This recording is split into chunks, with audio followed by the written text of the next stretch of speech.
తమిళనాడు రాష్ట్రానికి 13వ ముఖ్యమంత్రిగా విజయ్ గారు కొనసాగుతున్న విషయం మనకందరికీ కూడా తెలిసిందే.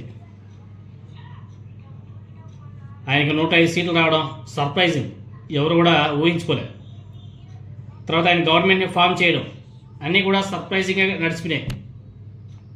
తర్వాత గవర్నర్ గారు మధ్యలో షాక్లు ఇవ్వడం, ఆ మధ్యలోనే రజనీకాంత్ గారు వెళ్ళి స్టాలిన్ గారిని కలవడం, ఎన్ని అనూహ్య పరిణామాలు చోటు చేసుకునే మనందరం కూడా చూసాం. ఎనీహో మొత్తానికైతే విజయ్ గారికి కాంగ్రెస్, సిపిఐ, సిపిఎం, తర్వాత చిన్న పార్టీ ఎమ్మెల్యేలందరూ కూడా మద్దతు తెలపడం, గవర్నమెంట్ని ఫామ్ చేయడం, ఆయన ప్రమాణ స్వీకారం చేయడం, తర్వాత 3 రోజుల తర్వాత అసెంబ్లీలో తన బల నిరూపణ టైంలో ఏఐఏడిఎంకే పార్టీ నుంచి కొంతమంది ఎమ్మెల్యేలు విజయ్ గారికి సపోర్ట్ చేయడం, ఏకంగా 140 స్థానాలకు పైగానే ఆయన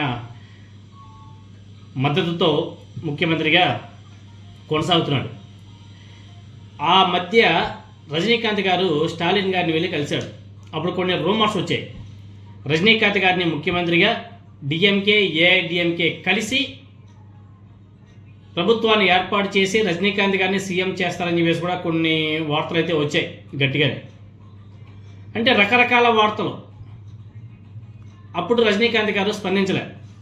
ఆయన పాపం ఆయన మీద ఇటువంటి వార్తలు వచ్చేలోపు ఆయన నిన్న స్పందించాడు. విజయ్ సీఎం అవుతున్నారని తెలియగానే ఆశ్చర్యపోయినట్లు రజనీకాంత్ గారు చెప్పడం జరిగింది.